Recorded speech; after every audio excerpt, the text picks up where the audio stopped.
นี่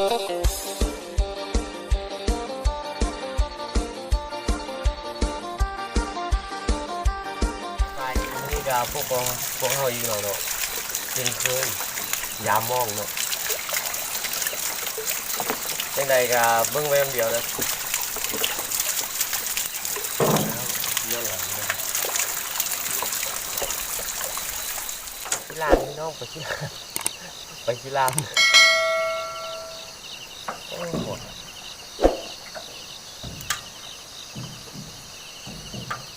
มันนี่เขาก็เจ็บมือเลยเนาะพุดปลากันดิซ่านึง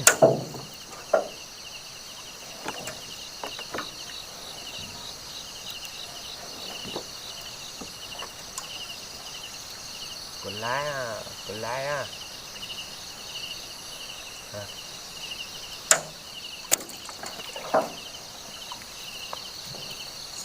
สามตัวเลย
หนาว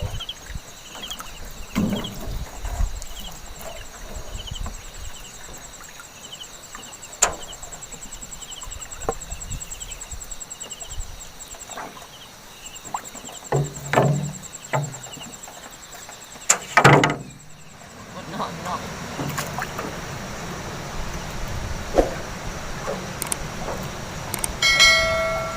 ถ้ามึงใส่กระเต้นมึงจะบ้านมั้งปาบ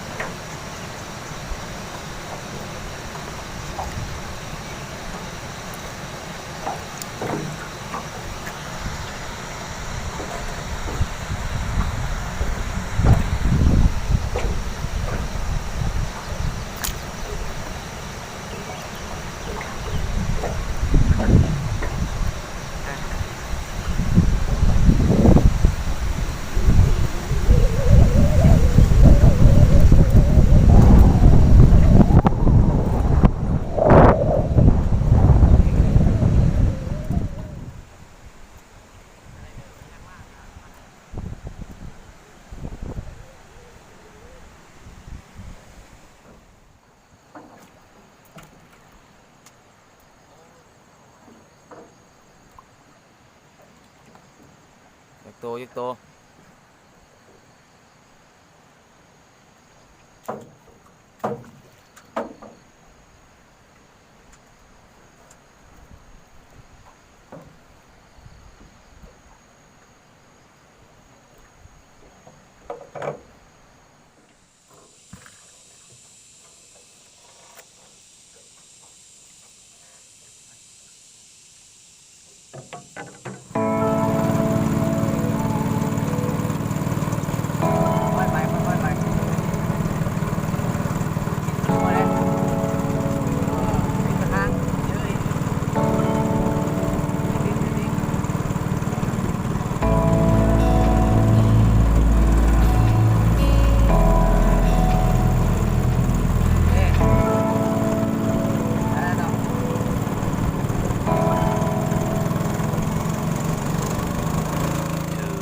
2,000 years later. ยามองวันนี้ก็สิ้นสุดลงแล้วเนาะได้กลับมา YouTube หรอกถ้ามักคลิปที่ผ่านมาก็อย่าลืมกดไลค์กดแชร์กด Subscribe ด้วยนะครับ